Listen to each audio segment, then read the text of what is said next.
happening. Let's see what happens. Let's see if he comes in. Right, this is going to be crazy. So, literally, Harry Kane has just said that he will be staying at Spurs. Flav messaged me, and I said, mate, can you get yourself onto Discord and quickly talk to me about it? And I'm hoping he's going to come online any second. So, you literally, the first reaction, as it happens, Flav jumping online. What a moment this is for the world of YouTube. Rocked, I'm sure, by the Harry Kane story as it's progressed. But it's okay, Spurs fans. It's okay. And I've got the exclusive with the number one, and I mean number one, Spurs fan in the world of YouTube today. If he does turn up. He says 2 seconds. Exciting. My thoughts on it. It's very interesting, the wording of what he said here, which of course we must dive into as well. I'm excited to see what he's got to say for himself, though. Flav, who was saying he was at 5%. This is the thing. So, a couple of things. Flav said himself, where am I at with this? He said I'm at 5%. Scary times. A little insight into how we do things here. He'll be here any minute. You don't want to see me twice. So, is he now one of their own again? That's what I'm intrigued to find out. Are you now one of your own again? Let's move this over here so we can see this. This is live seat of the pants stuff here. Harry Kane, unbelievable. Harry Kane, it was incredible to see the reception from the Spurs fans. What's going on here? New contract, possibly? Flav will be here any moment. Might have to jump cut this because you're probably getting bored by now. The question with this is why I was like, Flav, can I get your reaction like straight away? The reason for that is I'm just intrigued how you spin this. Because there has been a lot of talk about how, hang on, is Harry Kane a saint? Or is he being given, a higher level of kind treatment than other people?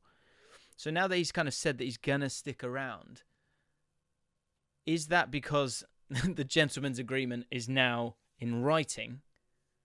Or is he going, I know where my heart lies, it's with Spurs, I want to stay here forever? And if so, there are some Spurs fans who've probably got quite angry about Harry Kane. I know Flav on his Patreon, on his podcast, the Fighting Cock podcast, if you haven't checked that out, make sure you do, has spoken to Ramon Vega, who used to play for Spurs, and he went in hard on Harry Kane, saying he was a disgrace and all this stuff. So for him to now stay for this season is very, very interesting. Very interesting. He's being coy with this, though. I think he's being coy. Let's see what Flav has to say. Oh, my bloody God. Yeah? Oh, you are... Look at him. He's going crazy right now. Look at the joy. Ham it up a bit. How are you, mate? Good. Are we recording? Well, I've been waiting here with it recorded live because I wanted to feel you. I wanted to feel the raw energy as you came through the door. So just do it again. How am I? Do you feel like falling to your knees? No, okay, like Shawshank, like drenched in some sort of Harry Kane fluid. Don't. What do you want from me? Jim? Do you want me to just? Don't you playing it cool now? You lucky boy. What is going on here? Well, here's my first question. I asked you last week on the pod, where are you at when he's one of your own? Where are you at with that? Is he at 5%, 8%, 100% one of your own? Where's the love? He has now, we can go through it. Let's go through it. He has now said this. It was incredible to see the reception from the Spurs fans on Sunday. Break that down in a minute. And to read some very clear, some of the message, not all kind. Ramon Vega, I was just giving you a shout out of your pod, saying some of the messages from Ramon Vega were very angry. Of support I've had in the last few weeks. Well done, football emoji. I will be staying at Tottenham this summer. I think that's important too. And will be 100%, not 110, he's realistic, focused on helping the team achieve success.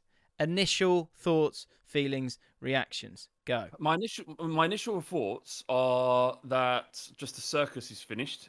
I'm so glad I don't have to read the words. It's now up to Daniel Levy.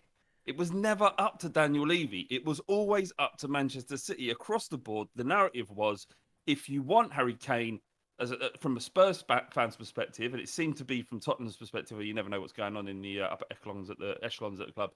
But it was, if you pay the money, if you give us what he's worth, the market value, given the length of his contract, then there'd be some Spurs fans out there going, snake, whatever.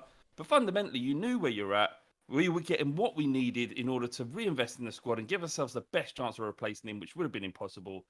And we move on. But that didn't happen. And the constant narrative was always, well, it's up to Daniel Levy to let Harry Kane live his dream out. It's up Daniel Levy to give Manchester City what they want. That was the narrative from the news outlets, from Sky Sports especially. And it was so boring because that's not the way football works. Just because there's a bigger club involved doesn't mean you don't have to pay what the geezer's worth just because you want him. It's just not the way it works. So overriding relief that I won't have to read that type of headline ever again until maybe next summer. But there's that, right? And then there is the situation where we have to deal with the fact that Harry Kane didn't conduct himself correctly over the summer, has damaged the relationship with the fans. Not that really matters because I want him to start against Chelsea and Arsenal, 100%. But against Watford, he can stay on the bench. Let him learn his lessons. Let him rot briefly. Let him rot for a week. So there's that. And then on the footballing side of things, we can actually start looking up now. Huge. Yeah, it's a massive thing. Like, in terms of just... It's like a new signing, really, isn't it? Because you thought you'd lost him, right? I didn't think... There were moments. There was severe contemplation of him going. 100%. Yeah. Without a shadow of doubt. But because we all thought, actually, up until Grealish signed for them, we thought that Man City obviously will pay the money because they pay the money. They've got the money. If they want someone, they went after Grealish and paid him 100 million. They have the money to go and get the players they want. The problem is, as soon as Grealish signed, I was like, well, how do they spend another 150, 160 million on Kane? Like that's £250 million in one transfer on two players. And despite them being able to afford it, and people, don't rate FFP, it does restrict this kind of vulgar Nonsense. Spending. Yeah. And so from that point, I was like, it's very difficult for him to leave. And it felt like when Grealish signed for Manchester City that his side, from we don't know anything, but from what he was reading and the feeling was that his team were up in the ante and trying to get that move because he realised that this summer was the only time he could leave Tottenham for the team that he wanted. He can leave next summer for another club who are willing to pay the money. But if Manchester City was the one he wanted, this was the summer because he was the guy that was available potentially for a move. But next summer, Jim, if Mbappe doesn't go to Real Madrid, he's available on a free. Man City could buy him. If Lewandowski is true to word and wants to leave the football club and stays at Bayern Munich, then he's available next year. Haaland's available for his release fee, which is, the only comparable transfer in terms of fee paid would be Haaland and Kane, because while Kane would be potentially worth more money because he doesn't have the release clause, Haaland's package would be ginormous. Not just, I'm not talking about... But that's a bit harsh on Harry. The cost of bringing him to clubs. So he finds himself in a way that he had to leave this season in order to get what he wants. He might go to Bayern Munich next year, or Real Madrid might pick him up if they don't get Mbappe. There are options for him, but Manchester City, I don't think will be there for him. So that's because there's still 2 years after this year, isn't there? Yeah, he's still, but like most clubs don't negotiate until 2 years. Yeah. So it's not like he's 29. He's still in his peak. Wow. We're still in a great position. Interesting. I didn't think about that. Finally, Jim, I want to finish my rant in 1 second. Finally, Man City were disrespectful because his value is no less than they were willing to pay next season. So what they were willing to pay this summer, his value remains next summer. So there was absolutely nothing for Tottenham to gain by selling them for 100 million that they wanted to pay for him, because we can get 100 million for him next year with 2 years on his contract. If Mbappe is worth 136 million pounds, or is it euro? Yeah, no, it's million 137 million pounds. Yeah. Yeah. Then with 1 year on his contract, effectively a free transfer in 6 months, then Harry Kane, with 2 years left on his contract, is at least worth 80 or 90. So we always had the power. We always had the leverage. It was never anybody else. It was up to Man City to do it, and they didn't do it. They didn't get the player. He's going to play for us next season, and we've got a great chance now of finishing 7th or 8th. No, top 4. Do you mean next season? Do you mean this season? Sorry, I keep talking about. Yeah, I meant this season. But I think that's such an interesting point, because that's what the road I was going to go down, is that this tweet suggests that I'll be staying at Tottenham this summer, and we'll be 100% focused this. Basically trying to go, look, it's obviously not going to happen this summer. Let's just make it look like I meant it. It was my decision. And it's a PR. Yeah. But it also doesn't say, I'm going to be staying here or signing a new contract, which was something you'd text me saying it looks like you might sign a new contract. That new contract might not be any longer. It might just be on different terms. Maybe that would be interesting to see how that progresses. But what you're saying, which is such a good point, is the fact that there's too long a list of other players and better deals for Man City, that it was now or never for Man City. And that's done. And Kane, yeah. Wow. Yeah, this was the moment. And, you've seen this. There is a precedent for this sort of stuff in Gerrard. It was that moment to join Chelsea or not. He damaged his reputation significantly, his legacy significantly. So he signed a new contract after not getting Chelsea. And, don't think there's a Liverpool fan who ever even think about that little hiccup in his career. I genuinely think now that Kane signs a new contract, has a release clause put in it, 100 million or 120 million or whatever it might be. But I just can't see him leaving now. Two questions. And to be fair, I have been saying this. You ever said that Levy's got the strength here. He will. He has never really bent for anyone. Nor should he. Yeah. So here's my final 2 questions, and answer them individually. Are you happy? I'm happy that he's here. Obviously, I want him to stay at Spurs. Right now, it's not all's forgiven. It's not. That was my second question. Okay, great. All right, let me answer. Let's go. Yeah, are you happy? Am I happy? Am I happy? Yes, I'm happy fundamentally because there are Chelsea and Arsenal fans, Man City and Man United fans. They will be memes out there. They are not happy that Harry Kane's at Tottenham. Tottenham now are a threat to every one of their top 4 places. On paper, we've got a team that's good enough to finish in the top 4. We underperformed last year because of what Jose Mourinho did, and we have the potential to be a top 4 club this year, especially the fact that Harry Kane's signed. So I'm happy that we have that at our disposal. What was the second question? Yeah, is all forgiven? No. Can it ever get back to, I was saying at the start that you're at sort of 5-10% of like the love. Can it get back to, it can never be as pure, can it? It can, because everybody makes mistakes, and if he scores goals, if he signs a new contract and scores goals, and we get success this year and he stays, then I think we can get over this, because at some point you've got to think, all right, I mean, how long do I want to wallow in this self? Yeah. When he's your guy, isn't it? When he is still your number 10. Yeah. Well, look, the only thing that I've always said, I might have said this, I'll say this quite a lot, but the Tottenham away support is a good barometer how most Spurs fans feel off social media. And when they when he come on the pitch, I think I even said on our pod that I don't think we'll ever sing Harry Kane ever again. Yeah. It was as loud as it's ever been, and that shows how much I know, But the fact is, right at that moment when he came on, they just saw a player in a Spurs shirt who, when he came on, gave his all and played well, and you could see when he came on, like, he's a level above. So he's incredible. So I for me, it's going to take a while, but if he bags against Chelsea and Arsenal, it's that fickle. We all are that fickle.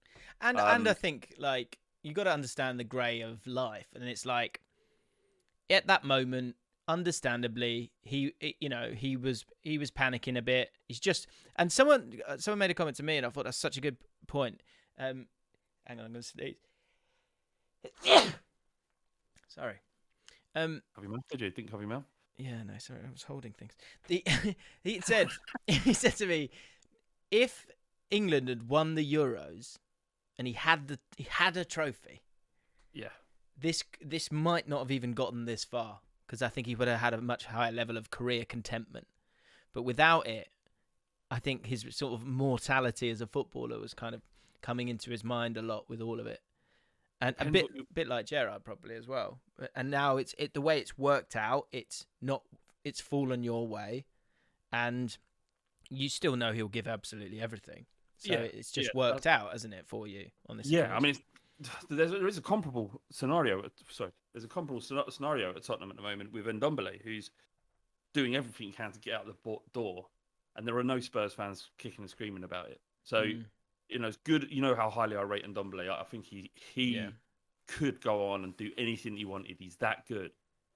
But it's just a bit weird. Like, apparently now he decided to leave Tottenham when he got dropped for the League Cup final. And then the other rumour was that Sissoko and Ori are going to probably be sold and he wouldn't have friends at the club. But that's what breaks you mentally. Then I'm not sure you might never make it. But there isn't any people kicking and screaming about Ndombele not being, wanting out. I think we all just realise that he's never going to be the player for Spurs that he thinks in his head is.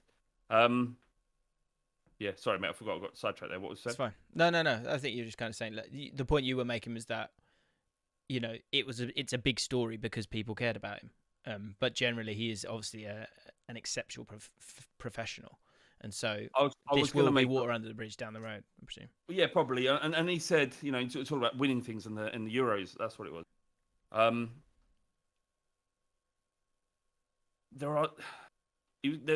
was a quote that came out. He said he needed the challenge of winning stuff. You're guaranteed to win stuff at Man City. Like, if you don't, your legacy's damaged because you went to the club that guarantees you trophies and didn't win one, right? There's no challenge in that. The challenge is winning a major trophy with a club like Spurs. And if you do that, you are the guy, and you will be the guy in our history books forever. Like when Japhet Tanganga was being carried, he was making his way off, he got substituted. And the whole of the Park Lane end, which is like 17,000 cop end at Spurs, was singing. It was so loud, it was deafening. And there was a thinly veiled dig at Harry Kane there. And my mate said, if you want to give up that adulation, there's people that they're singing their hearts out for you because you're Tottenham and you belong to the football club. Like Japhet Tanganga, who was born 10 minutes down the road, you just get a bus to football, and it's that proper stereotypical local lad done good kind of thing. Like, that is something that if you're willing to give up, then it just shows you the kind of person you are, in my opinion. It's that age-old question. It's like, do you want to be a god, or do you want a CV? Like, he will be remembered as the greatest striker he will be remembered like that anyway. But there's elevations, there's levels to it. If he stays at Spurs for the rest of his career, whether he wins something or not, for us, he'll be the greatest player we've ever had. If he wins something on top of that, then the world will see him as the greatest, one of the greatest players that has ever done it. Even talking about top 50, maybe top 100 to have ever played it. If he does win things at Spurs, breaks the records and all that. Then he's up there, isn't he? Certainly in Premier League history, if he breaks a record by statistical evidence, if he scores more goals than Shearer, he's the best striker in the Premier League ever. That isn't a question. That's not a debate. Well, yeah, it becomes a fact, doesn't it? It becomes a fact, and it's also a great video for you, Jim. That's it, and we'll leave it there. Let us know what you think. Shearer or Kane? Who's the better player? Let us know in the comments below. Cheers, Flav. And I'll let you go. I'm sure it's TalkSport, I presume, next. Who's next? It's like red carpet now, isn't it? Just one more question, please. There will likely be phone calls and texts. Exactly. All right, I'll let you go, mate. Hero, love you. Speak soon. Bye. Love you too, mate. Bye.